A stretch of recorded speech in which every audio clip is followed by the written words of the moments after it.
Salut à tous la team, j'espère que ça va, que vous allez bien, que vous portez bien. Je reviens aujourd'hui avec un tout nouvel épisode de podcast et on va parler de l'importance de se créer un univers de marque. Pourquoi il est important de se créer un univers de marque et comment ça nous permet notamment de se différencier de ses concurrents lorsque nous faisons du business en ligne, lorsque nous faisons du MLM. Moi, j'ai pu constater notamment dans le MLM que pas mal de personnes avaient un petit peu les mêmes profils. C'est-à-dire, on poste tous les mêmes images, les mêmes stories, le même contenu, les mêmes réels, les mêmes posts pour tout le monde et c'est la même chose. Le problème, c'est que quand on fait ça, on n'arrive pas à se distinguer des uns et des autres. Donc pourquoi une personne irait vous contacter vous pour rejoindre votre business ou pour acheter un produit si vous ressemblez à votre concurrent? C'est pour ça que c'est vraiment important pour toi de te créer ce qu'on appelle un univers de marque. Et pour cela, j'ai fait appel à mon amie Laura, elle est juste géniale. C'est une coach et consultante en communication. Elle va nous donner pas mal de conseils pour savoir comment faire pour créer son univers de marque, comment on fait pour se distinguer des autres, avoir un univers de marque qui nous correspond à notre personnalité, qui nous plaît et qui nous permet notamment de se mettre en avant et de se différencier des autres. Tout de suite, je te laisse avec le générique de MLM Nouvelle Génération. Salut la Growth Team, bienvenue dans ton podcast MLM Nouvelle Génération.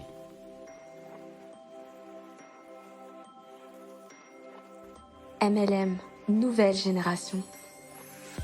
Dans ce podcast, on parlera de marketing de réseau, MLM. growth marketing, branding, personal branding, entrepreneuriat et mindset pour développer ton MLM de façon saine et professionnelle.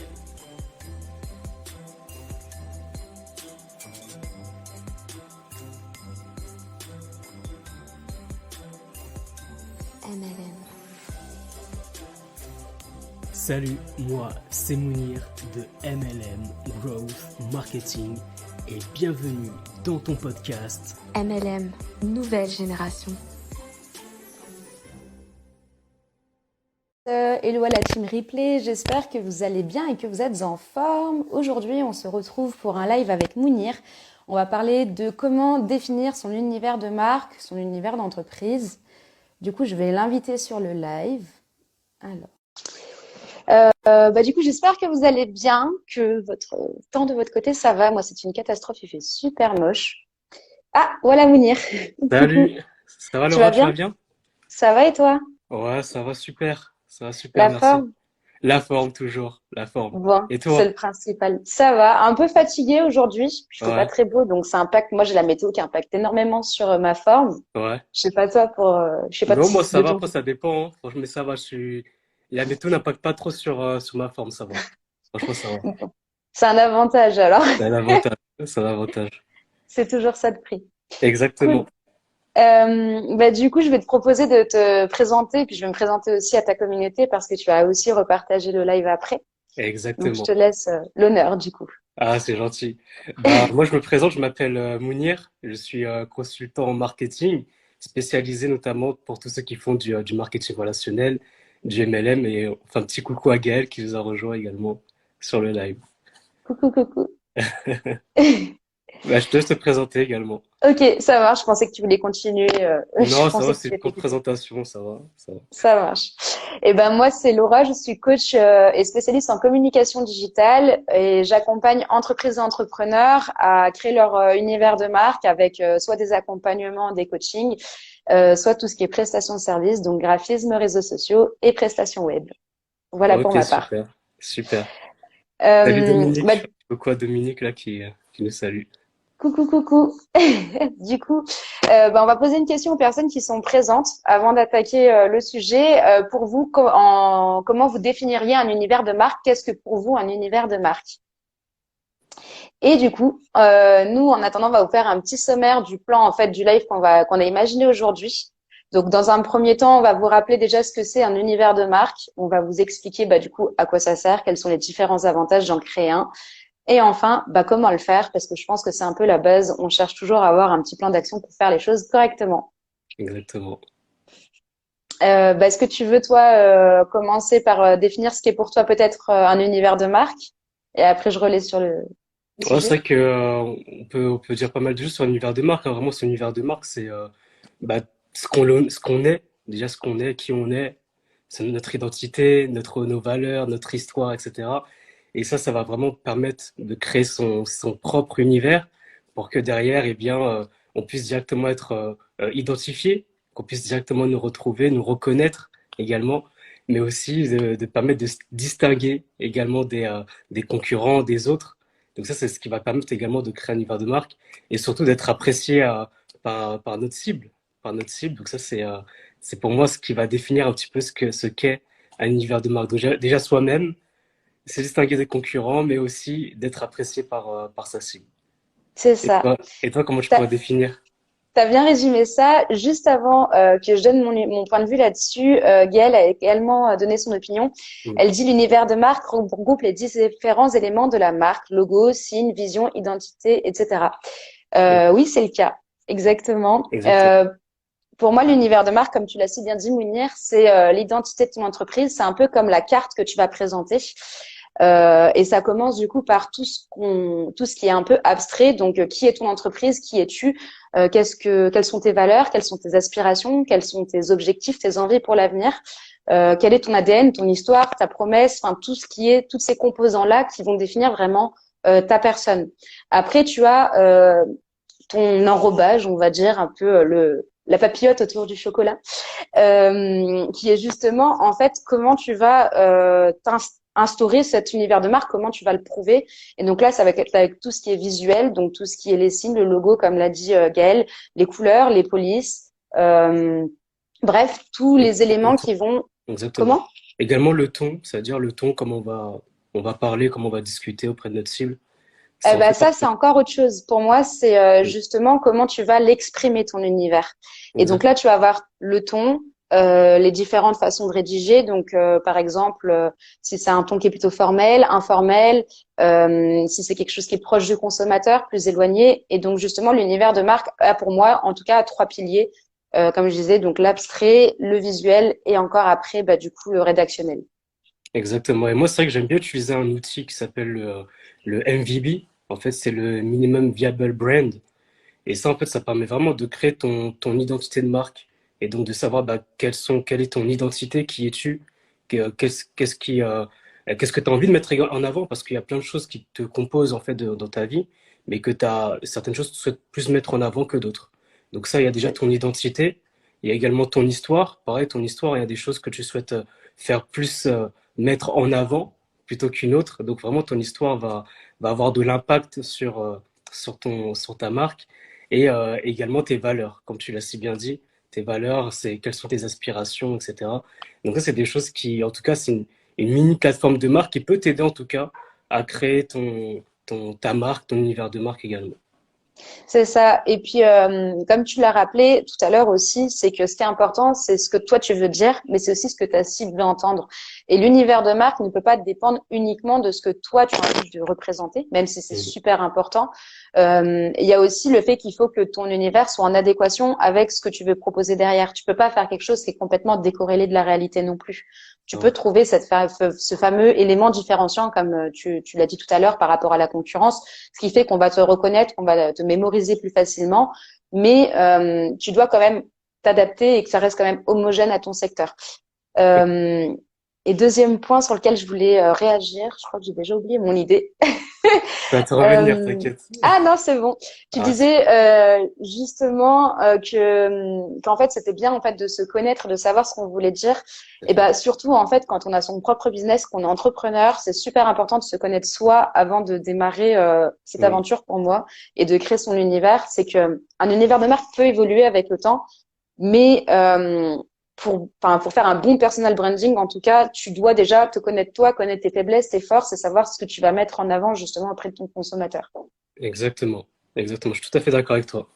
Tout à fait d'accord. Bon, bah top. Bah, s'il y en a qui sont de cet avis, n'hésitez pas à nous le dire dans le chat. Si vous avez des remarques par rapport à ça ou même des questions, on est dispo. Et du coup, on aimerait vous poser une petite question. D'après vous, pourquoi c'est important de définir son univers de marque? Qu'est-ce qui est vraiment peut-être la première priorité quand vous définissez l'univers de marque? Pourquoi faut le faire, quoi? Et comme dit Gaëlle, effectivement, ça prend du temps de construire son univers de marque. Ça se fait pas du jour au lendemain. C'est une étape à C'est ne une pas étape à négliger. pas négliger. Exactement. Oui. D'autant plus si on veut faire ça avec authenticité. L'authenticité, comme on en avait abordé, enfin, on avait abordé le sujet avec Gaëlle une fois en live, c'est quelque chose qui évolue avec le temps. Contrairement à ce que des personnes pourraient dire, l'authenticité, c'est pas le fait de ne pas être du tout une girouette, entre guillemets. L'authenticité, ça se construit avec le temps parce que ton authenticité évolue avec ta personne et ton business évolue avec ta Exactement. personne. Exactement. Du coup, voilà. Ça reste évolutif.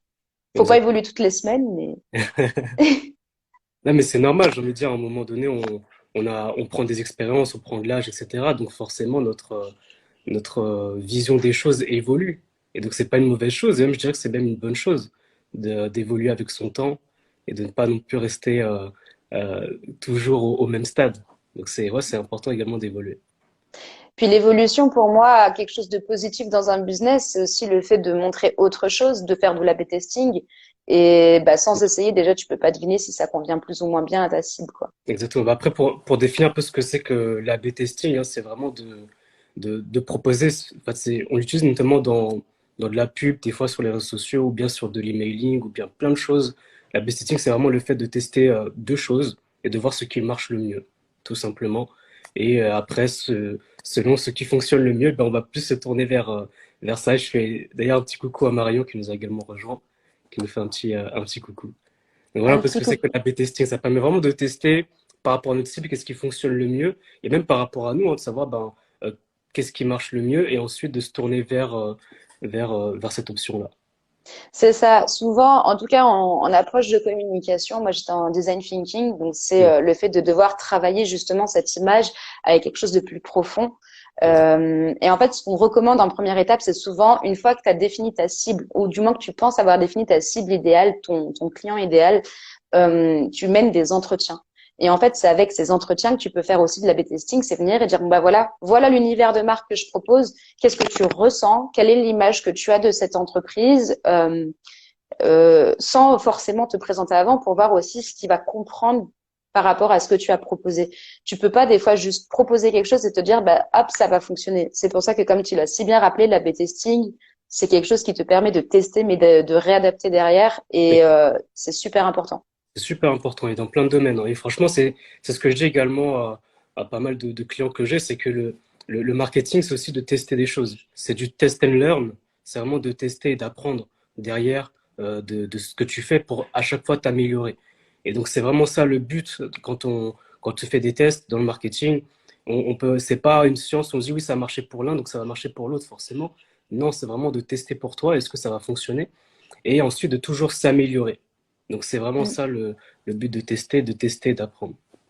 Puis c'est surtout voir si ça te va à toi, mais voir si ça va aussi à ta cible en même temps. Parce que si ça Exactement, va à ta cible, mais que ça te va pas du tout, c'est que cette nouvelle stratégie te convient pas. tout à fait. Et si tu veux te sentir bien, surtout dans l'entrepreneuriat, faut réussir à équilibrer les deux et faire en sorte que ce que tu proposes à ta cible te convienne à toi. Tu peux pas Exactement. juste produire des choses pour toi, parce qu'il faut que ton client achète en face, et tu peux pas Ok. juste produire des choses pour ton client, parce qu'au bout d'un moment, tu vas être vide, complet, et tu n'auras plus rien à donner parce que t'auras plus cette énergie, cette chose qui t'anime au fond de toi, quoi. Tout à fait. D'où l'importance de bien justement faire son MVB, comme je disais au début, de bien se connaître, savoir ce qu'on veut mettre en avant pour qu'on soit en adéquation avec ce qu'on fait. Et aussi, ben, on me posait la question, ben, pourquoi justement faire justement son identité de marque, avoir un univers. C'est vraiment le but aussi de pouvoir proposer toujours du contenu. C'est-à-dire que, en fait, quand tu fais quelque chose que tu aimes, que tu apprécies, et bien sur le long terme, tu auras toujours de quoi dire, tu auras toujours des choses à raconter et tu ne seras pas en fait limité par rapport en termes par rapport au sujet que tu vas aborder. Et surtout, moi, ce que je dis, c'est que il peut se passer pas mal de choses dans l'actualité, des fois des choses qu'on n'a pas prévues. Et surtout, le fait de créer son univers de marque, de son branding, etc., ça va permettre d'adapter justement à l'actualité.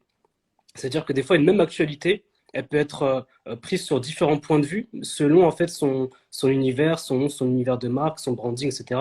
Et c'est ça en fait qui va faciliter le fait de créer son univers de marque. C'est déjà, premièrement, de faire du contenu sur du long terme, avoir toujours des idées parce qu'on aime ce qu'on fait, on sait de quoi on parle, on est expert dans son domaine, et aussi justement de s'adapter, mais également par rapport à l'actualité. C'est ça. Puis de garder une cohérence. Par exemple, tu parles de parler, enfin, de parler par rapport à l'actualité. Rien que la cohérence visuelle, d'avoir déterminé une identité Exact. visuelle cohérente et de réadapter à chaque fois, quels que soient les éléments que tu vas partager, tu vas garder ce petit fil rouge qui va faire, bon, bah, tiens, bah, toi, par exemple, on reconnaît directement à chaque fois quand tu sors tes posts, je sais que c'est toi. Moi, je sais qu'on m'a souvent fait des retours en me Exactement. disant, je vois du orange, je sais que c'est toi. Tu vois, Exactement. enfin, Exactement. on m'a même dit, on va rajouter une couleur Pantone spécialement pour toi. Ouais, Mais mais c'est ça. C'est c'est ça exactement qui ça. fait que c'est cohérent. Et justement, Gaël nous l'a si bien décrit, si on a un branding qui est pas cohérent, on ne va pas forcément atteindre ses objectifs. Tout est lié. Bah oui, les objectifs sont totalement alignés à l'image que tu vas donner. Enfin, en fait, pour moi, l'image que tu vas donner et ton univers de marque est un outil qui te permet d'atteindre tes objectifs. Exactement. Et comme on l'a dit, hein, ça permet également de se distinguer des concurrents, tu vois. Moi, quand tu mets du contenu, je sais que c'est toi. Directement, j'arrive à te reconnaître. Et c'est ça qui est bien parce que tu as ton identité visuelle, tu as, tout ton branding autour de tes posts. Et ce qui fait que des fois, il y a des personnes qui peuvent peut-être poster les mêmes choses que toi, les mêmes sujets que toi, mais on va directement, toi, te reconnaître. On sait que c'est toi, il y a ta petite touche. Et c'est ça qui va également te différencier. Et comme je disais également, le fait de proposer du contenu, d'avoir toujours de quoi dire, eh ben, c'est également ce qui va te permettre de créer tes content pillars. Donc, c'est notamment tes piliers de contenu. Et ça, c'est vraiment important parce que une fois que tu as défini tes piliers de contenu, de savoir ben, de quoi je vais parler, comment je vais l'aborder, quels sont mes thèmes que je vais aborder, et bien du coup, derrière, ça te facilite vraiment le travail, la communication, parce que tu sais dans quel cadre tu parles, tu sais dans quel cadre tu discutes avec ta communauté, et tu es toujours en adéquation. Et c'est ça, en fait, ça facilite vraiment le travail des piliers de contenu que tu vas, Mm. que tu vas définir au fur et à mesure. D'ailleurs, moi, ce que je recommande pour définir les piliers de contenu, c'est qu'à chaque fois, enfin, il y a beaucoup de personnes qui ont tendance à se dire, je vais définir mes piliers de contenu par rapport à ce qui m'intéresse de dire. Mais oui, c'est bien. Mais encore une fois, comme je disais tout à l'heure, c'est une question d'équilibre dans le sens où il faut que tu apportes quelque chose à ta cible. Par exemple, Exactement. je sais pas, enfin, on va parler, voilà. Ça, imaginons, on a un compte, c'est quelqu'un qui fait de la menuiserie, il commence à t'expliquer, je sais pas, le détail de comment fonctionnent ces outils, etc. Enfin, en vrai, on s'en fout, on veut acheter du bois. C'est peut-être hyper intéressant pour toi de nous expliquer comment fonctionne ta machine, mais nous, tout ce qu'on veut, c'est savoir, bah, par exemple, ton bois, d'où il provient, comment ça se fait que tu as eu cette passion, tu vois, genre, enfin, Exactement. qu'est-ce qui fait que toi, tu es différent par rapport aux autres? Pourquoi on devrait acheter bah, les meubles que tu construis? Euh, Qu'est-ce qui t'anime au quotidien? Quelle est cette passion? Quelle est cette chose qui te donne envie de faire? Et par exemple, bah, quelles sont tes techniques? Quels sont tes petits secrets que tu nous donnerais, tu vois, tout au long de de la fabrication de tes meubles? Et justement, c'est plus dans cette optique-là qu'il faut imaginer les choses plutôt que se dire, bon, bah voilà, aujourd'hui, je vais mettre une petite citation mindset. Tout le monde en a rien à faire, mais Exactement. c'est pas grave. Non, mais Je vais le faire quand même. je suis 100% d'accord avec toi. C'est vrai que des fois, quand on est expert dans son domaine, on a son expertise, on veut vraiment rentrer dans le détail et dire qu'on connaît bien les Mm. composants de notre produit, de notre service, etc. Le truc, j'ai un exemple très simple par rapport à ça. Vraiment, je l'avais vu, je sais plus, dans un post sûrement sur Instagram, où une personne elle disait, je sais pas si vous vous souvenez voilà, de l'iPod, justement pour écouter de la Oui, musique. la musique. Eh bien, lorsque par exemple on va le vendre, cet iPod-là, si par exemple la personne a dit bah, cet iPod-là, il a 50 gigas. Il a 50 gigas. Et le truc, c'est que la cible, elle va se dire, OK, c'est bien, c'est 50 gigas, c'est beaucoup, je sais pas. Mais en fait, on va beaucoup mieux vendre si on dit, avec cet iPod-là, c'est plus de 50 000 musiques dans ta poche. Et C'est là, en fait, ça. vous voyez que le fait d'avoir des termes techniques en disant oui, 50 gigas, peut-être que la personne elle a du mal à se représenter que ce que ça représente concrètement 50 gigas, comme c'est des termes techniques. Mais le fait de dire que tu as plus de 50 000 musiques, par exemple, hein, c'est un exemple, 50 000 musiques dans ta poche, là, ça parle beaucoup plus parce que la personne, elle sait que elle pourra mettre tel et tel album dans son iPod. Et c'est ça, en fait, ce que tu disais, hein, ça reprend un peu ce que tu Ouais. disais. bah, tu as pris un exemple qui est hyper concret au final et peut-être plus compréhensible que le mien.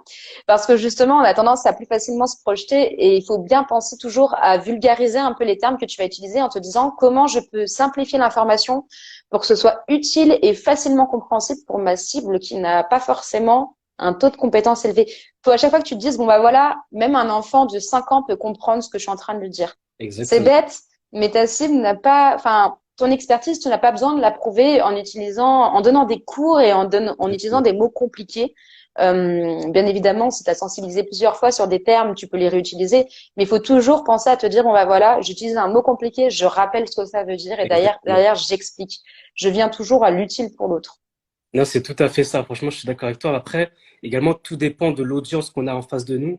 Moi, je parle notamment je reprends des termes. Par exemple, quand on fait un pitch, en fait, tout va dépendre de qui on a en face de nous. Si c'est des personnes qui sont vraiment techniques, qui sont vraiment dans votre domaine et qui connaissent bien, là, oui, ça renforce la crédibilité de fait de parler de termes techniques parce qu'on sait qu'en face, l'audience comprend ce que l'on dit. Mais lorsque, voilà, notre cible n'a pas forcément ces compétences-là, il faut vraiment savoir ce dont elle a besoin.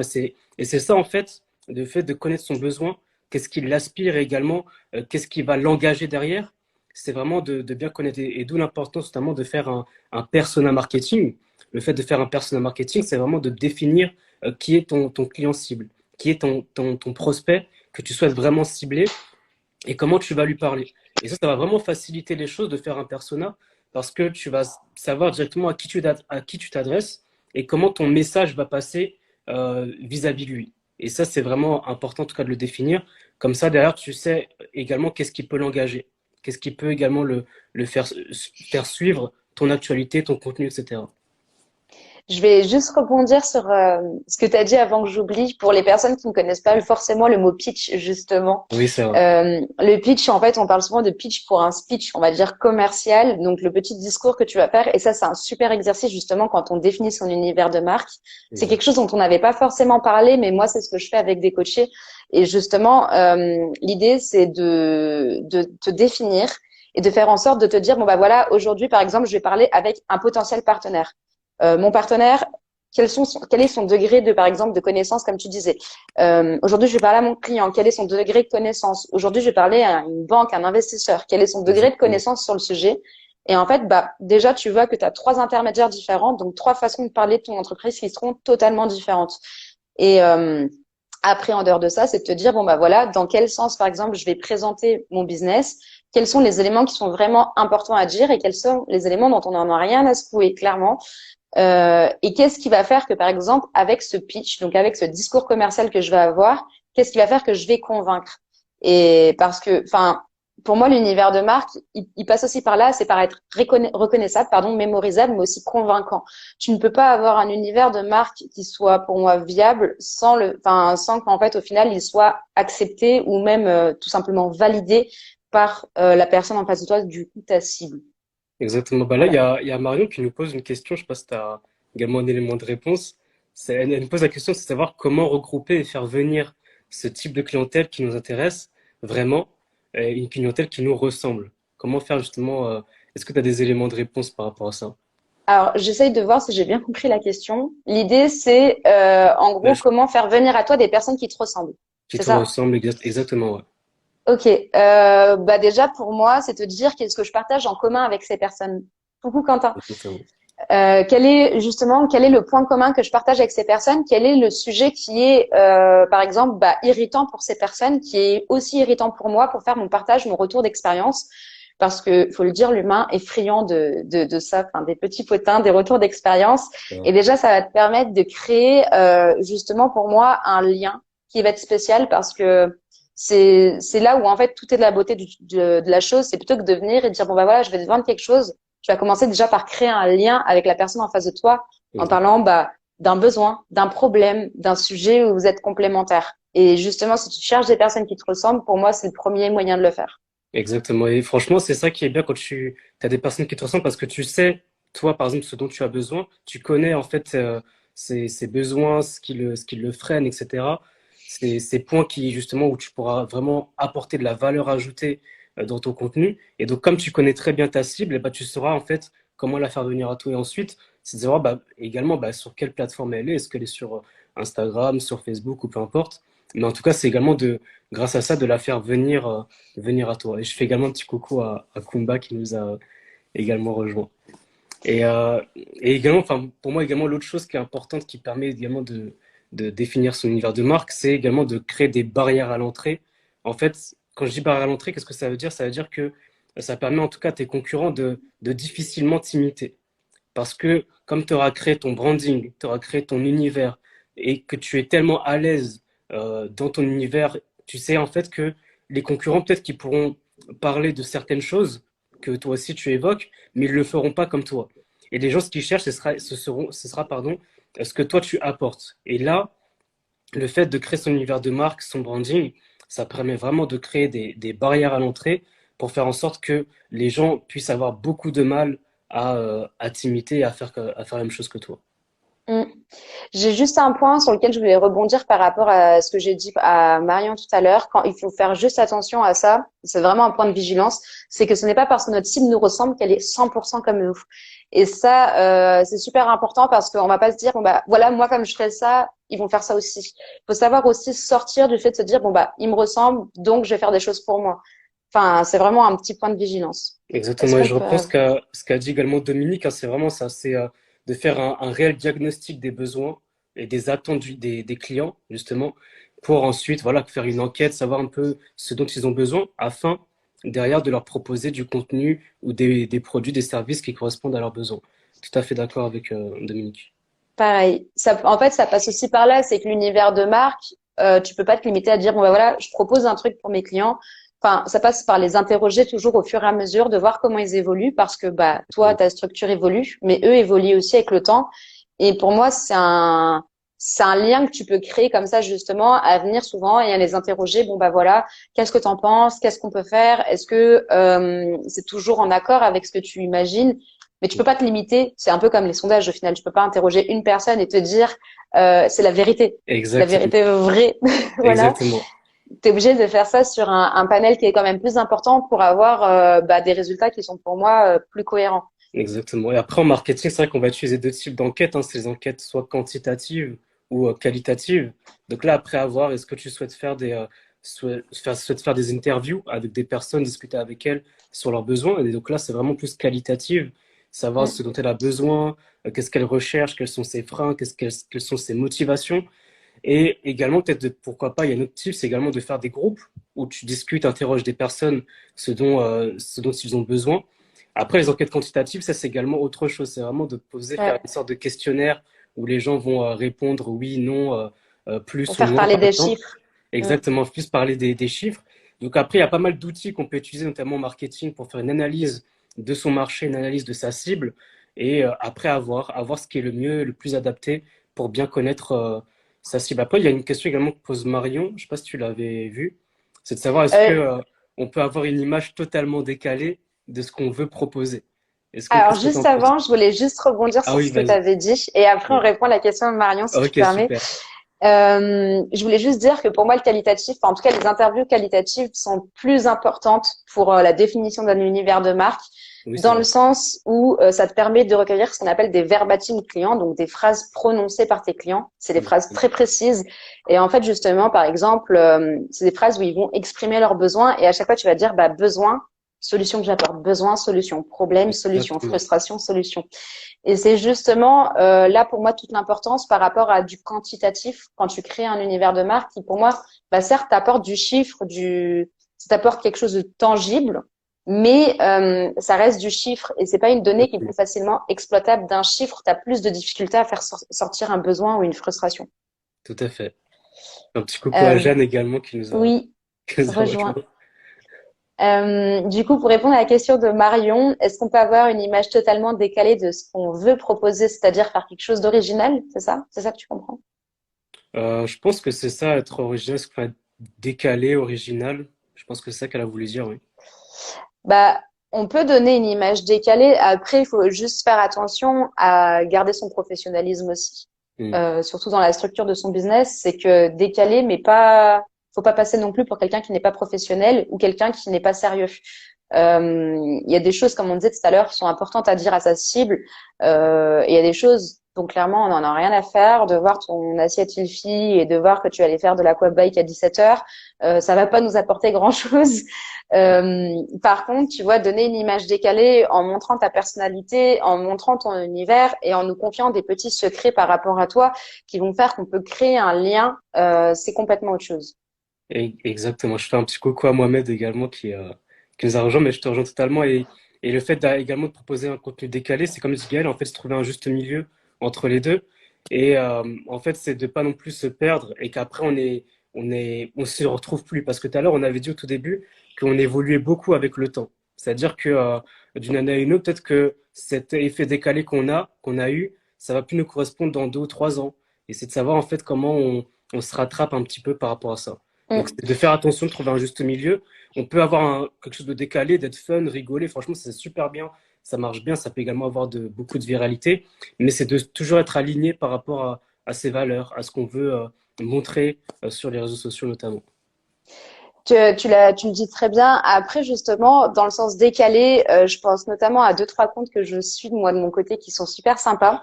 Ouais. Il y a un compte qui est incroyable, c'est Seblo H2Vic, je crois que ça se prononce comme ça. Ok. Il fait beaucoup de comparatifs du marketing et de la com à du sexe, tout simplement. Le Ok. sexe c'est quand même une partie intégrante de la vie, faut quand même le dire. Et je trouve ça génial parce qu'en fait les comparaisons sont incroyables et pour moi son univers se démarque vraiment parce qu'il a fait, en fait, il fait de la communication du sexe. Au final, c'est vrai, la communication, c'est de la séduction. Ça reste un peu comme le commercial. Et pour moi, le parallèle est incroyable. Et justement, il y a un autre compte qui, pour moi, m'avait marqué. Il avait dit tes clients ne sont pas des capotes, tout simplement parce qu'en fait, il voulait faire comprendre que ta clientèle est quelque chose qui s'enrichit.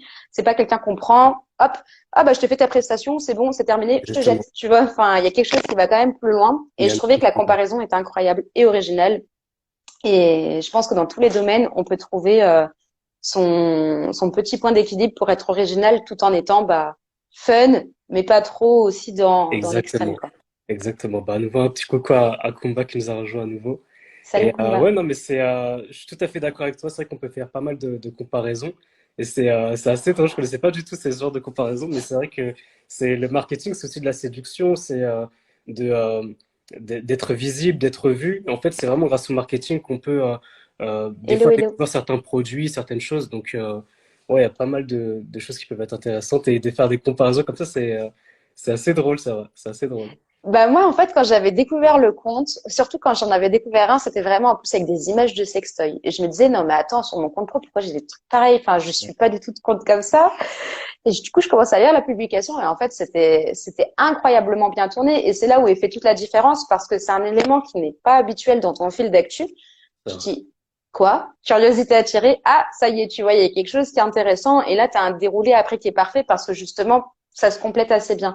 Hmm. Et en fait, un univers de marque, il doit pour moi aussi être intriguant. C'est se dire, mais pourquoi il y a eu cette chose-là en plein milieu du reste? C'est vrai. Non, mais je pense que c'est un bon exemple hein, pour la question de Marion. Hein, le Mm. fait Franchement, c'est un très bon exemple parce que là, ça te permet vraiment de se distinguer des autres, proposer du contenu original et à nouveau que la concurrence puisse avoir un petit peu de mal à faire pareil, à recopier. Donc là, on est vraiment reconnaissable, inimitable presque et inhabituel. On se distingue vraiment. Donc c'est un très bon exemple. C'est ça. Et en plus, enfin, c'est l'exemple typique pour moi. À la limite, je vous partagerai ce compte. Euh, ça donne une image qui est très humaine de son entreprise, enfin, de ce qu'il est en train de créer, son compte, etc. Mais il ne publie jamais de story. On ne sait pas à quoi il ressemble. Et, Il n'a jamais posté de reels. Et ça n'empêche pas que son compte fonctionne. Donc, des fois aussi, il faut savoir se dire, bon, bah voilà, ma cible, elle est plutôt jeune, elle est plutôt comme ça, il y a ça qui la fait rire, il y a ça qui pourrait aller. Et des fois, en fait, on peut rendre les choses humaines sans forcément aussi se montrer. Et c'est là où est toute l'importance de bien définir son univers. tout à fait, tout à fait. C'est vraiment de casser les codes. C'est exactement ça, Exactement, Marion. Marie. Exactement. Du coup, peut-être qu'on va vous proposer quelques moyens. T'en as présenté quelques-uns tout à l'heure, justement, pour Exactement. s'aider à créer son univers de marque.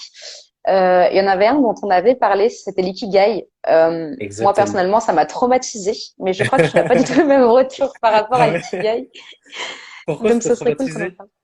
En fait, parce que j'avais eu des cours en arrivant en master de com, et en fait, on nous demandait de faire l'ikigai, sauf que, enfin, pour moi, c'était un cours où je m'ennuyais parce que je me connaissais déjà et je n'ai rien Oui, appris. Par d'accord. contre, ça m'a traumatisée parce qu'en fait, ça a été fait sur plusieurs sessions et j'étais en mode, mais ça me sert à rien, je me connais. Ouais, Enfin, et j'essayais de me mettre dans l'exercice, mais voilà. Mais je pense que ça peut être super pour, en tout cas, des personnes qui ne se connaissent pas. J'ai vu vraiment des résultats sur d'autres personnes et il y en a qui pleuraient en faisant l'ikigai et je ah me ouais, disais, c'est carrément. quand même puissant comme Ah, outil, c'est tu vois. puissant, franchement. Le pluriel dans Ouais. l'ikigai, c'est. Bah, déjà, est-ce que tu peux définir un peu ce que c'est que l'ikigai pour ceux qui connaissent? Je sais pas si. En fait, c'est on va dire une synergie entre Exactement. différents éléments de ta vie, de ta personnalité, de tes aspirations. Et en fait, c'est de trouver le juste équilibre. C'est en fait plusieurs cercles qui sont imbriqués et qui se croisent. C'est très dur de faire des schémas avec ses mains. Excellent. Mais, euh, mais en fait, il faut penser que c'est un croisement de tout. C'est un peu comme quand on vous dit, bon, bah voilà. Enfin, l'ikigai, c'est ce qui va te permettre de trouver, on va dire, ta voie, ton pourquoi. On va dire, bah, justement, ta vision de la collaboration professionnelle, ce qui est important pour toi dans ta vie et quels sont les éléments de ta personnalité.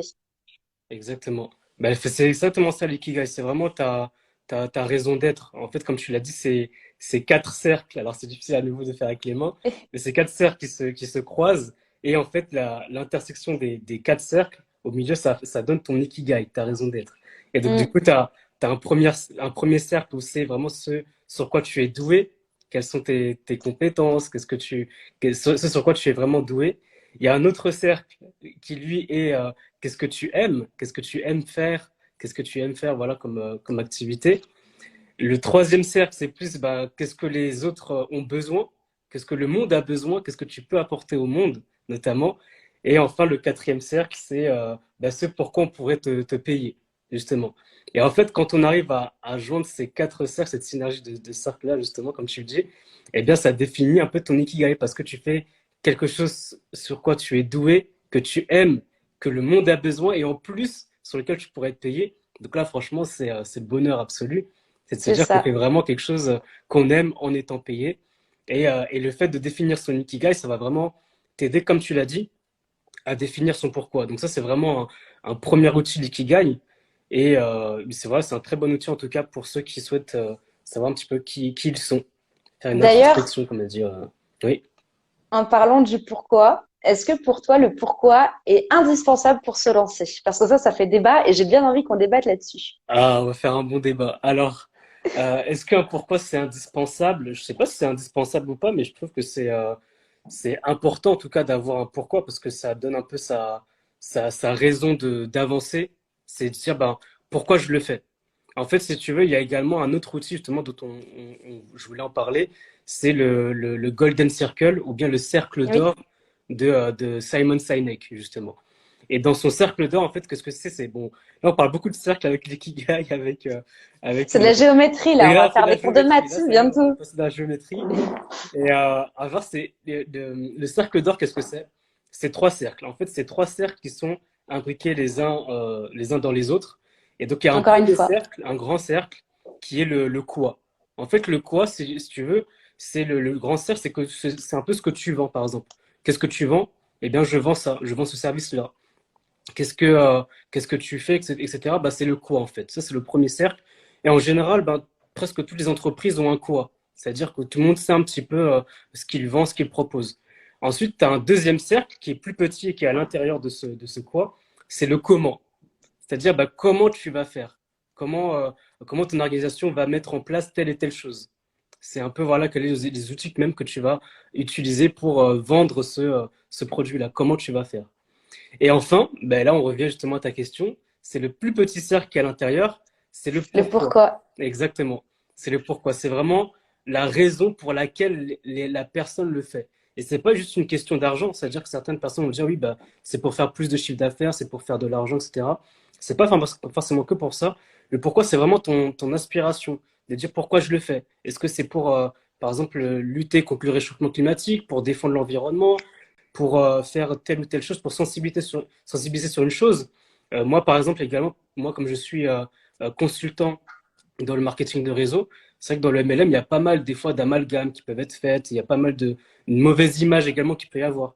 Eh bien moi, également une des raisons, moi j'ai compris en fait ce que c'était que le MLM et toutes les personnes qui en faisaient, et c'est également de justement sensibiliser et dire que qu'est-ce que c'est concrètement le MLM? Qu'est-ce que c'est? Vraiment de façon ludique, de dire pourquoi certaines personnes font du MLM et comment on pourrait faire également pour professionnaliser son activité MLM comme un vrai entrepreneur, comme une start-up. Et j'ai pas mal de personnes ensuite qui reviennent vers moi en me disant bah, c'est super ce que tu fais parce qu'il y a pas mal de gens qui comprennent pas, c'est très ludique, c'est intéressant ton contenu, etc. Eh bien, le fait d'avoir un pourquoi, c'est tout simplement ta motivation, pourquoi tu fais les choses, ce qui te motive. Après, ça peut être des pourquoi plus personnels. Par exemple, de Mm. dire bah, je le fais pour mes enfants, je le fais pour mes parents, je le fais pour telle et telle personne qui m'ont soutenu. Ça peut être également un peu plus personnel. Et c'est vraiment ton moteur, avoir un why, vraiment, c'est ça en fait le fait d'avoir un pourquoi. Alors, est-ce que c'est important de l'avoir dès le début? Je sais pas si c'est vraiment important ou nécessaire, obligatoire de l'avoir dès le début. Mais en tout cas, moi, je pense en tout cas que c'est vraiment important d'en avoir un. Après, je sais pas quel est ton avis sur ce débat-là. C'est Mais intéressant d'avoir justement ton retour. ouais, Et justement, il y a beaucoup de personnes dans le chat qui disent que oui, globalement, enfin, je pense que c'est à ce moment-là qui ont répondu que oui, il en fallait un pour partir. Gaël a notamment marqué, si tu n'as pas de conviction de but, tu ne peux pas être à fond, bosser correctement. C'est ce qui va t'apporter de la motivation tous les jours et te permettre de tenir sur le long terme. exactement. Marion a dit que c'était ta raison d'être et Mohamed dit qu'il est tout à fait d'accord avec toi. Et Marion dit Marion également que redit que c'est c'est sacré. exactement, voilà, c'est ça. Eh bien, moi, je vais être chiante et je vais être l'avocat du diable, Ah, tout simplement. je m'y attendais, Euh, je m'y attendais. tu m'as vu venir avec la question. On va appeler ça une fripouille. En fait, oui, je suis d'accord qu'un pourquoi c'est super important. Par contre, enfin, il y a beaucoup de personnes qui disent qu'il faut se lancer et avoir un pourquoi. Je suis pas d'accord parce que tout simplement, tu n'es pas obligé d'avoir un pourquoi fort, comme tu disais, un pourquoi professionnel. Tu peux avoir un pourquoi personnel. Tu peux ne pas avoir de pourquoi et te démarrer et c'est ok. Il y a des personnes qui n'ont pas besoin de ça pour savoir où elles vont aller. Ton pourquoi, pour moi, c'est un peu la chose qui va te rassurer. La chose qui va faire que bah, quand tu vas avoir des difficultés, quand tu perds ton cap, qui va te rappeler pourquoi tu le fais. Et ça, oui, je vous rejoins totalement. Autant dans le chat que toi, Mounir. Le pourquoi, c'est ce qui peut aussi te permettre de trouver ton positionnement, ta différence, comme tu l'as expliqué tout à l'heure, de dire, bah voilà, je veux rendre le MLM qui est plus accessible, faire en sorte que ce soit plus compréhensible pour les autres. Ça peut t'aider, voilà, à trouver ta façon de communiquer, ta façon de faire. Par contre, pour moi, le pourquoi n'est pas une fin en soi pour commencer et démarrer un business.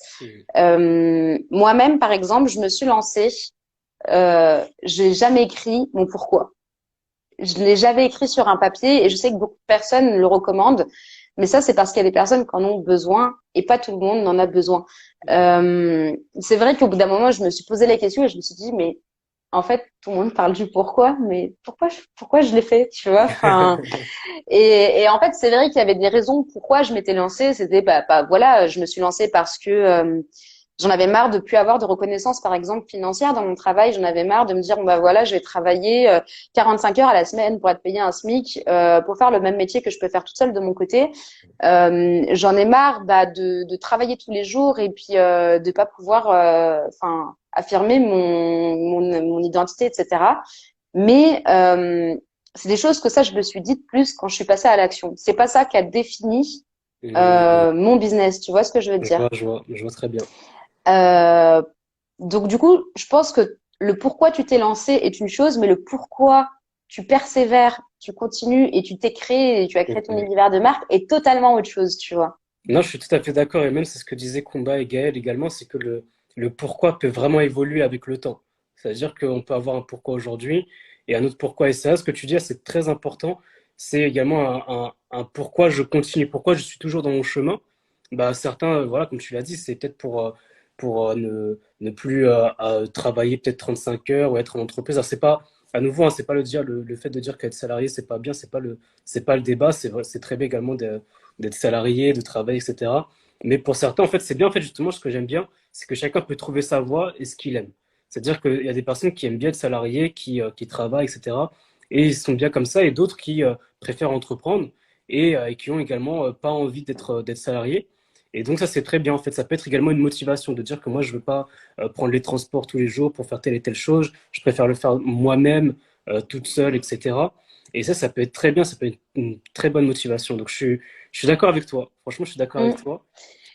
Et ça, il faut Continue. vraiment le déculpabiliser, je trouve, par rapport au pourquoi, parce qu'il y en a beaucoup qui en créent un mythe, mais t'as l'impression que c'est une légende, c'est un Ouais, c'est truc vrai. incroyable.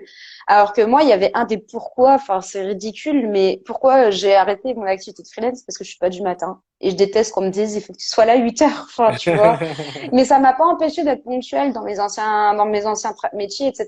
Mm. Mais, enfin, tu vois, là, je suis contente parce que, bah, attends, je me réveille à l'heure que j'ai envie et c'est une des choses qui me Ouais, rend c'est pareil. heureuse. Et tu C'est vois, ça. quand j'ai mon petit coup de mou, je me dis, ouais, mais tu t'en fous si t'as pas envie de travailler aujourd'hui et que t'as envie de C'est vrai. travailler samedi, tu travailleras samedi, tu vois. Il y a Mm. personne qui a rien à te dire. Et ça, c'est Non, important ça, pour c'est un vrai moi. bonheur, hein, c'est vrai. C'est ça. Bah, en tout cas, c'est parce qu'on a cette personnalité-là. Moi, je sais que j'avais du mal à devoir respecter des cadres de travail qu'on me dise, bon, bah voilà, tu travailles de telle heure à telle heure. Bah, en fait, non, si j'ai envie de finir à 20 heures, je termine à 20 heures, en fait. Enfin, Mm. si j'ai mon inspiration qui vient à ce moment-là, elle vient à ce moment-là, et puis ça se conteste pas. Enfin, voilà. Et il faut bien, en fait, justement, trouver ce point d'équilibre entre ton pourquoi personnel, les choses qui te motivent, mais pas se dire, bon, bah voilà, il faut à tout prix que je révolutionne le monde avec mon pourquoi. Non, c'est Exactement. d'abord révolutionne ta propre vie à toi, quoi. Tout à fait. Il y a Mario qui dit, sauf quand on a Sauf quand des t'as des enfants. enfants. C'est vrai. J'en suis En pas fait, là. c'est le pourquoi qui te réveille. Tu vois, C'est- c'est ton pourquoi qui commence à te réveiller. Non, je pourrais réveiller mon homme quand j'aurai des enfants. Moi, je dormirai. Ah, voilà. Tu vois. Je me lèverai la nuit. Lui, il est couche tôt et moi, je suis couche tard. Donc, c'est tant mieux, tu vois. Bah, Genre, c'est on bien, aura chose chacun ses complète. moments. C'est bien. Ouais. Et il y a un autre outil, justement, dont je voulais un peu parler également pour son univers. On avait un petit peu discuté, c'est le SWOT, justement. Le Oui. SWOT, c'est vrai que ça, c'est quelque chose qui est un très bon outil. Alors, pour dire qu'est-ce que c'est que le Sous-estimé. SWOT? Très sous-estimé, souvent. Très sous-estimé, mais c'est un bon outil marketing. En fait, le SWOT, pour expliquer ce que c'est justement de définir tes forces, tes faiblesses en interne, du coup. Et pour ce qui est de l'externe, eh ben, c'est de définir quelles sont les opportunités et les menaces de ton marché. Et donc ça, c'est vraiment, en tout cas, le SWOT, c'est un très bon outil pour savoir déjà bah, quelles sont tes forces. Quelles sont tes forces, tes compétences que tu as. C'est-à-dire, ça peut être vraiment ce que tu as pu apprendre en autodidacte ou bien dans Et ça, c'est tes dur comme études. exercice de dire C'est un pourquoi un effort. exercice assez difficile, c'est vrai. Mm. C'est vrai que ça peut être difficile parce qu'il faut être objectif. C'est ça le truc. Il faut être objectif, il faut avoir une bonne vision des choses. Et voilà, tu définis tes forces, quelles sont tes forces, quels sont les moyens que tu as, tes ressources en interne déjà, et ensuite de Mm. définir également quelles sont tes faiblesses. Eh bien, t'as pas telle compétence, t'as peut-être pas tel financement. Ça peut être pas mal de choses qui peuvent être définies comme tes faiblesses. Et ensuite, bah, sur ton marché, quelles sont tes opportunités? Quelles sont les opportunités qu'il y a? Est-ce Pour t'insérer. Mm. que pour t'insérer, comme tu l'as dit, dans ton marché, quelles sont les opportunités qu'il peut y avoir? Et également, quelles sont les menaces qui gravitent autour de ton marché? Ça peut être des fois des lois, des restrictions, des choses, etc., qui peuvent te freiner et être difficiles pour être sur ton marché. Donc ça, c'est un bon outil également, le SWOT, pour... Ouais, moi, je le pour t'aider. recommande aussi. Mm. Je préfère d'ailleurs, bah, toi qui t'y connais un peu en marketing, je préfère largement faire un SWOT qu'un pestel, qui pour Ouais, moi le pestel est une analyse qui est trop complète et qui en fait dépend que de l'externe. Et justement, oui, enfin, c'est pas ce que je recommanderais en tout cas pour définir un univers de marque. Ça peut mm, aider pour faire un business model et pour justement exactement. faire une étude de marché, un pestel. Mm, Euh, pour ceux qui ne connaissent pas, je vous invite à aller voir ce qu'est un pestel. C'est tout ce qui est lié à la politique, à l'écologie, à l'environnement, etc. Ça reste beaucoup, enfin pour moi, trop global, en tout cas selon les types de services qu'on peut proposer. Par contre, sur le spot, je veux rebondir encore une fois par rapport à ça, petit point de vigilance, notamment sur les forces et les faiblesses, pardon. J'arrive pas à parler. Les forces, il faut pas que vous vous disiez quand vous notiez des forces, il faut à tout prix que ce soit différenciant. Une force, ça peut être un élément de caractère. Ça peut être bon bah voilà, je suis quelqu'un de déterminé, je suis très ambitieux et j'ai des objectifs qui sont fixés et je sais m'organiser. C'est une force qui est déjà pour moi enfin très très importante. T'as pas mm. besoin de dire bon bah voilà, je suis expert sur tel outil machin. Oui, c'est une force, mais il faut pas chercher que des éléments différenciants. La force, ça passe autant comme tu disais tout à l'heure sur les compétences que sur la personnalité. Surtout quand tu es en auto-entrepreneur, quand tu fais du MLM. Enfin, c'est des éléments qui sont très importants. Exactement. Non, je suis tout à fait d'accord avec toi. Tout à fait d'accord. Après, J'en comme tu as dit, profite. ben, le pestel, c'est vraiment quelque chose pour l'externe, hein. Ça, c'est pas quelque chose qui va définir plus pour de l'interne. C'est vraiment Mm. quelque chose d'externe. Donc, le PSTEL, c'est un bon outil. À nouveau, c'est ce que je dis un peu même lorsque je parle également avec certains clients, c'est que le marketing, il y a plein d'outils. C'est comme un bricoleur, c'est comme un mécanicien. Il a plein d'outils pour faire ses travaux, pour faire telle et telle chose, mais selon la situation, eh bien, il va utiliser tel et tel outil. Eh bien, le marketing, c'est pareil. On peut avoir le SWOT, on peut avoir, qu'on a dit, le cercle d'or, l'ikigai, pas mal d'outils qui peuvent être intéressants. Après, c'est à nous, en fait, de définir ben, quels outils on va utiliser pour telle et telle situation. Mm. Mais il y a pas mal de choses dont on peut parler et utiliser dans le marketing. Et justement, Domi, moi je rebondis sur ce qui a été dit juste avant. Domi a dit essayez de faire le SWOT en mode collaboratif. Et ben que ce soit SWOT ou n'importe quel outil, je recommande totalement de le faire parce que enfin nous-mêmes quand on fait quelque chose, on a tendance à avoir notre propre vision. Mais des fois, on peut vraiment être surpris sur l'image que les autres peuvent avoir, sur l'image que on peut donner de nos forces, de nos faiblesses. Des fois, on peut se rendre compte qu'on n'a même pas conscience de certaines ressources dont on dispose déjà. C'est vrai. Et c'est pour ça que la collaboration, ou tout simplement dire bon bah voilà, je te montre pas ce que j'ai fait. Et moi, c'est un exercice que j'ai tendance à faire avec des coachés, c'est que je prépare des choses et je dis bon bah voilà, avant de te dire ce que moi je pense de tout ça, j'aimerais que toi tu fasses l'exercice et qu'après on en parle. Parce que c'est bien aussi de dire bon bah voilà, tu vas faire le travail à ma place, je vais récolter juste les lauriers. C'est une Mm. chose. Mais le travail d'introspection, comme on disait tout à l'heure, en est une autre. Et la définition de son univers de marque, ça passe par la connaissance de soi et ça passe aussi par le fait de savoir reconnaître. Enfin, il faut connaître et reconnaître. Tu vois, c'est deux choses qui sont vraiment différentes. C'est que se connaître est une chose, mais s'affirmer et savoir le dire en est totalement une autre. Et justement, un univers pour moi de marque qui fonctionne, c'est un univers qui sait se vendre. Et si on ne sait pas se vendre soi, dire ses forces, mais aussi reconnaître ses faiblesses et dire bon bah voilà, de cette faiblesse j'en fais une force, c'est pas possible, tu vois. Exactement. Non, je suis tout à fait d'accord avec toi. Franchement, t'as très bien complété, bien répondu à la question qui a été posée. Juste, moi, je voulais juste te donner quelques petits outils également pour notamment sur branding. C'est des outils que moi j'utilise notamment quand on est sur notre navigateur comme Google Chrome ou bien Firefox, etc. En fait, moi, c'est des petits outils que j'utilise. Ce sont des extensions qu'on peut installer notamment sur Google Chrome, notamment une qui s'appelle Colorzilla. Alors, qu'est-ce que c'est? C'est en fait, ça permet de juste, c'est avec une petite pipette, d'aller sur n'importe quel site et de reprendre en fait un peu les couleurs qu'on aime. Donc Ah, ça peut vraiment aider également pour. alors moi j'utilise CSS Paper Ok, et qui te dit toutes les références couleurs de la page, toutes les typographies, toutes les images, etc. C'est vraiment pas CSS mal Paper. aussi. Ok, bah voilà, ça Ouais. c'est des très bons outils en fait. Après, c'est pas de copier-coller la charte graphique parce qu'après, il faut pas que ce soit du plagiat, de la même couleur, Mm. etc. Mais c'est en fait d'aller sur pas mal de sites que vous aimez bien et voilà, d'utiliser ces types d'extensions pour récupérer des couleurs et notamment ne pas hésiter, en tout cas quand on est entrepreneur, quand on a des fois on n'a pas beaucoup de compétences, de connaissances, d'aller regarder en fait ce que font les grands groupes, des grandes entreprises. Parce que eux, en fait, ils ont analysé, ils ont réfléchi en termes de marketing, de couleurs, de branding, etc. Et de s'inspirer, en tout cas de s'inspirer de ce Des qu'ils font, grands. Mm. voilà, des grands, de s'inspirer des grands, pour voir un peu comment nous, on peut l'adapter par rapport à notre univers. Et l'autre outil également que C'est ça que tu as j'utilise, dit, c'est adapter. Je te coupe juste, je non, suis vas-y, désolée, mais en fait, il faut pas oublier ça, c'est que prendre l'inspiration chez les grands en est une chose, mais on n'est pas les grands, on n'est pas une grosse boîte, et exactement, justement, c'est pas copier, mais s'inspirer.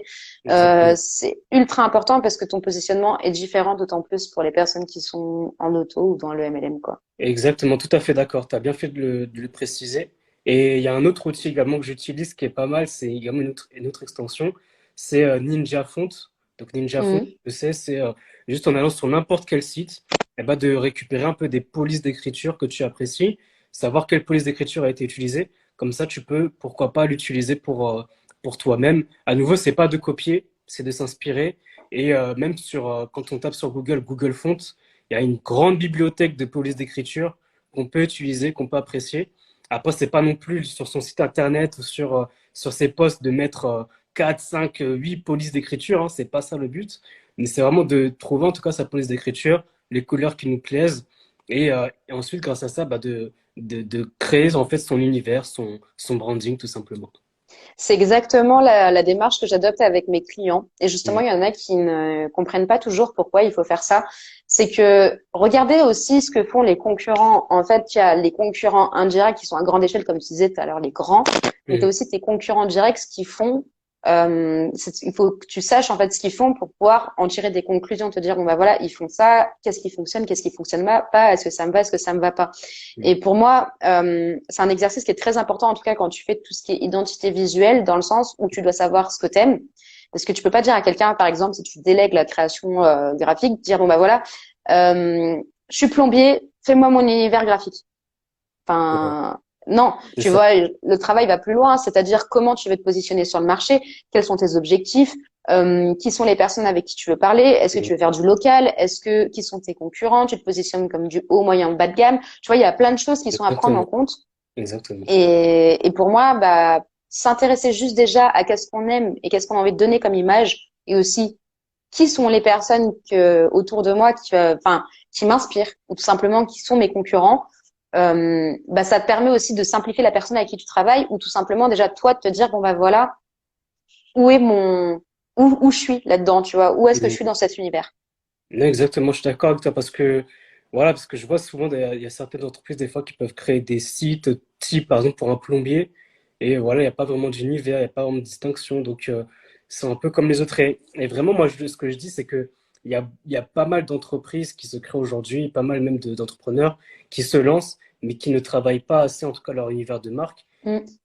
Et ça, en fait, le fait de travailler son univers de marque sur le long terme, ça fait vraiment une grande différence. Pourquoi aujourd'hui, quand on parle de McDonald's, de Netflix, etc., en fait, c'est des choses des marques qui sont ancrées en fait dans nos cerveaux parce qu'ils ont créé un univers de marque, etc.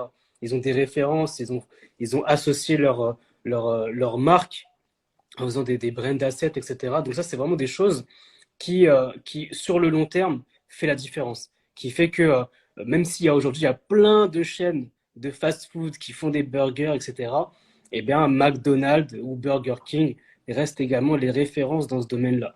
Parce qu'ils ont Mm. vraiment bien travaillé leur branding, leur image de marque. Et c'est ça, en fait, qui fait la différence. Mais si au début, on se dit, oui, mais pourquoi est-ce que ça va faire la différence? Mais honnêtement, sur le long terme, de travailler son branding, son univers de marque, ça fait vraiment une différence hein, sur son travail.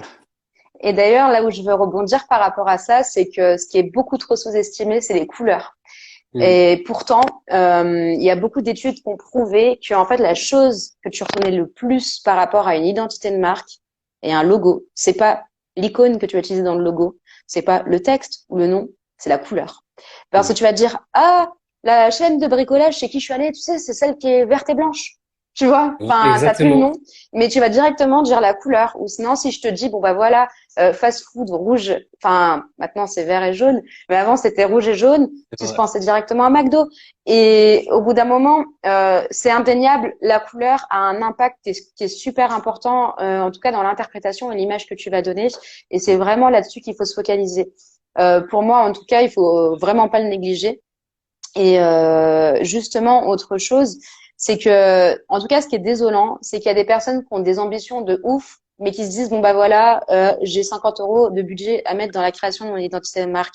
Je peux pas vouloir révolutionner le monde en investissement si peu. Au bout d'un moment, pour faire de grandes choses, des fois, il faut savoir aussi mettre la main à la pâte. C'est soit tu prends tes 50 euros et tu te formes et tu essaies de faire un truc de fou, Exactement. soit tu augmentes ton budget, tu essayes de déléguer et de faire quelque chose de vraiment cohérent. C'est-à-dire que pour moi, il y a un peu la loi de on récolte ce que l'on sème. Il y a des personnes qui des fois me disent bon bah voilà, j'ai fait un logo, quand je vois le truc, enfin, ils ont fait les logos, tu sais, tout fait sur les sites, là, ça me désole. Ouais, ça. Et après, ils s'étonnent de pas réussir forcément, bah, parce que toute l'image, toute la création qu'ils vont faire derrière ne Mm. sera pas forcément cohérente, ne sera pas quelque chose qui sera différenciant. Et en fait, bah, au bout d'un moment, c'est sûr que les choses vont finir par bloquer. Tout à fait. Et tu vois, par exemple, si tu veux faire du testing, que tu t'insères sur un marché et que tu te dis, bon, bah voilà, je sais pas trop ce que je vais donner, tu peux te contenter de faire quelque chose de moyen dès le départ. Mm. Par contre, si tu veux vraiment évoluer au bout d'un moment, bah, t'auras pas le choix de passer le cap. C'est pas pour rien que tous les grands, comme McDo, comme Apple, comme Nike, comme voilà, enfin, toutes les grosses boîtes, Ouais. bref, ont tout évolué dans leur image de marque avec le temps, et c'est pas pour rien. Exactement. Non, je suis tout à fait d'accord avec toi, hein. Et puis même eux, ils font appel à des experts en marketing, en branding, etc. pour travailler leur image de marque. En fait, quand on voit par exemple récemment le logo de Volkswagen qui a évolué ou des Mm. choses comme ça, en fait, c'est du travail. Derrière, c'est pas quelque chose d'anodin, de simple comme ça. Et comme tu l'as dit, soit en fait, il faut investir sur soi en se formant, en apprenant, etc. Ou soit, eh bien, il faut mettre la main à la poche et justement déléguer et faire appel à des experts dans tel et tel domaine. C'est comme pour tout, quand tu veux mettre en avant ton produit, peut-être que tu vas appeler un bon vidéaste, un bon caméraman qui va bien filmer ton produit, faire des belles photos, etc. Parce que il y a également une expertise que l'on a et c'est ça qui est vendu par l'expert. Et par rapport aux couleurs, je suis tout à fait d'accord avec toi. Franchement, c'est quelque chose qu'on retient beaucoup. Et autre chose également, comme tu dis souvent, c'est les points de vigilance également, c'est de se dire que les couleurs également, là on est dans un monde, nous on est plutôt dans le monde occidental. Mais Mm. ce qu'il faut savoir également, c'est que les couleurs ont différentes interprétations Selon les pays dans les pays. Et ça, c'est et les important de le coutumes, ouais. prendre. Et par rapport aux coutumes, par rapport aux cultures, par rapport aux pays, les couleurs peuvent avoir différentes interprétations. Donc c'est là en Rien fait que le où blanc et le noir, hein, quand tu exactement. regardes. Mm. Exactement. Et c'est pour ça, justement, quand on parlait du SWOT, de l'analyse du marché, des choses comme ça, notamment avec les opportunités enfin, les opportunités et les menaces, c'est également important de bien connaître le marché dans lequel on s'implante, à qui on parle, à qui on discute, pour ensuite proposer des bonnes couleurs. Et notamment, après, un dernier outil dont je voulais parler également, c'est notamment le product market fit. Alors, qu'est-ce que c'est concrètement? Le product market fit, c'est vraiment le fait tu as ton produit ici, tu as ton marché, et c'est derrière, entre les deux, de passer le bon message entre les deux. Et donc, le fait de bien connaître son produit, son entreprise, qui on est, et de bien connaître son marché, et bien derrière, ça va faire qu'entre les deux, le message va bien passer. Et d'où l'importance, comme on l'a dit tout à l'heure, de faire un persona marketing, bien définir sa cible, pour que derrière, le message qui passe entre votre Les deux sont entreprise, homogènes. Mm. exactement, soit bien homogène et soit corresponde bien entre les deux. Et comme on dit au Québec, que pour que ça fit parfaitement. Exactement. Justement, à l'américaine, c'est pas pour rien qu'on dit product market fit, c'est que le produit, euh, enfin, correspond vraiment bien, en tout cas, au marché. Et ça, Exactement. c'est super important. Exactement. Bon, en tout cas, c'était cool. Il y a eu du monde qui a bien réagi aujourd'hui. Ouais, c'est vrai, franchement, c'était sympa. Franchement, Ouais, merci à tous ceux qui ont réagi, qui ont posé des questions. ouais. C'était très enrichissant, très intéressant. N'hésitez pas si vous avez encore des questions, on peut vous répondre en live, du coup. Ouais, n'hésitez pas s'il y a des questions. Et bah, est-ce que toi, tu as des choses en termes de transition, d'évolution, une conclusion peut-être par rapport à tout ce qu'on vient de dire? Bah, je pense qu'on a donné quand même pas mal d'éléments pendant ce Ouais, c'est live vrai. qui peuvent aider les personnes justement à créer leur identité de marque, à créer leur univers et Mm. à faire en sorte qu'il y ait vraiment un élément qui soit différenciant. Maintenant, on entend beaucoup bah, sur le marché, comme on avait dit tout à l'heure, de conseils, de choses à faire, de entre guillemets bonnes théories ou de choses qui devraient s'appliquer à tout le monde. Il n'y a pas de schéma parfait. C'est à vous de trouver, pour moi, la meilleure façon de faire les choses. Mais il faut savoir aussi se remettre en question, interroger les autres pour se dire bon bah voilà, est-ce que ce que je suis en train de proposer est vraiment bon pour la cible qui est en face de moi. Exactement. Et C'est toi, tu ça. dirais quoi? Non, mais je suis tout à fait d'accord avec toi. C'est vraiment de toujours se remettre en question, de se poser des questions parce qu'on évolue avec le temps et de savoir eh ben, est-ce que ça correspond toujours à ma cible. Parce que pareil, ta cible peut avec le temps évoluer, grandir, apprendre certaines choses. Et donc ça, c'est pour moi en tout cas un élément qui est important. C'est comme je disais au tout début, faire du test and learn, de tester, d'apprendre, de s'améliorer. Et à chaque fois, en fait, c'est ce qui va en tout cas faire la différence sur le long terme. Mais en tout cas, l'importance de bien travailler son univers de marque pour se distinguer, pour être reconnaissable, pour être bien dans son univers et justement être à l'aise dans ce qu'on dit, dans ce qu'on propose comme contenu. Et donc, tous ces éléments-là, en tout cas, vont faire la différence parce que ta, ta cible va te reconnaître, va t'apprécier, pardon, pour ce que tu es. C'est ça. Soyez vous-même, on vous aimera pour ça. Notamment Exactement. dans l'entrepreneuriat, c'est ce qu'on recherche, c'est vraiment la valeur humaine. Et je trouve que c'est beau de finir sur ces mots, d'ailleurs. Ouais, c'est très beau. Très beau. C'est très important. Et pour ceux qui demandent, oui, bien sûr, il y aura un replay.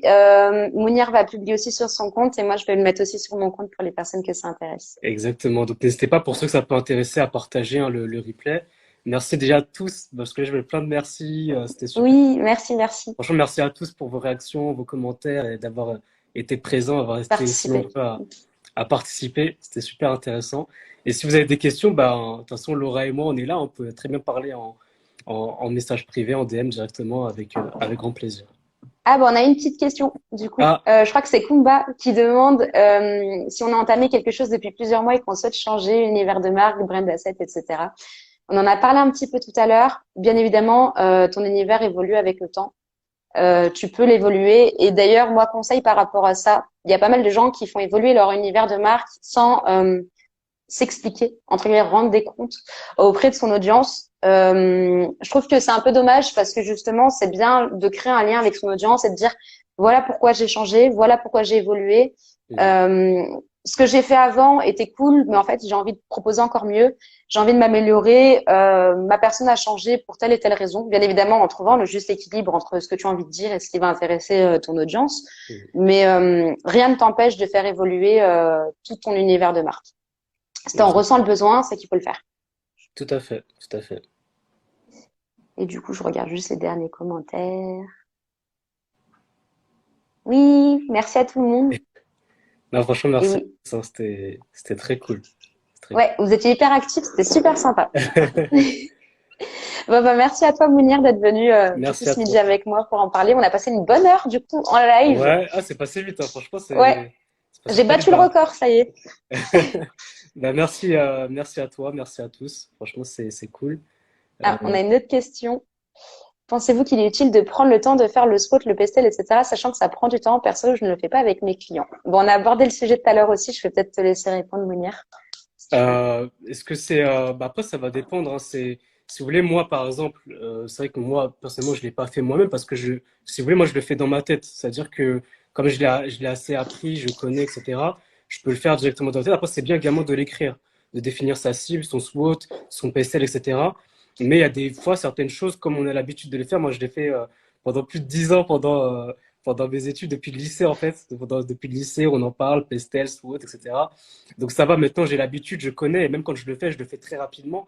Mais en tout cas, pour ces clients, ça peut être bien pour qu'ils aient conscience de ce que c'est et de se dire que voilà, aussi on utilise des outils professionnels. C'est pas n'importe quoi qu'on fait, on sait où est-ce qu'on va, on sait où est-ce qu'on veut les amener. Donc ça peut également apporter une sorte de rassurance, de crédibilité, de montrer, d'utiliser ces outils-là. Je pense que ça peut être bien. Je sais pas si tu avais autre chose. Ah, Bah, je suis d'accord avec toi. Je compléterai juste en disant que t'es pas obligé, exactement comme hum, tu disais. Tu peux le faire. Et si c'est pour toi assez spontané, sans avoir besoin de poser sur papier, tu peux dire voilà les éléments que j'ai retenus un petit peu. Enfin, voilà les choses qui sont pour moi importantes à travailler. hum, Voici là où tu pourrais t'imbriquer sur le marché. Voici là où tu dois faire attention. Mais t'es pas obligé de passer des heures et des heures à travailler dessus si c'est évident. Maintenant, je peux recommander de le faire dans le sens où, par exemple, si ça a délivré à un client, c'est toujours un livrable qui est rassurant pour ton client et de se dire, bon, bah hum, voilà, ce qu'il est en train de faire pour moi est un travail qui est professionnel, enfin, tout exactement. simplement, quelque chose de qualitatif. Et c'est vrai que ça peut être rassurant de se dire, bon, bah voilà, la personne a pris le temps d'analyser le marché. Maintenant, moi, ce que je fais, c'est que je demande souvent à mes clients s'ils ont déjà ces analyses-là pour justement jeter un coup d'œil et pour pouvoir potentiellement les compléter parce que bah, il y a des choses que tu pourras voir toi que les autres auront peut-être pas vues ou inversement. Exactement. Et du coup, pour le client, c'est mieux, je trouve, c'est un livrable qu'il pourra consulter et utiliser même sur d'autres collaborateurs, même avec d'autres collaborateurs, exactement comme dit Johan.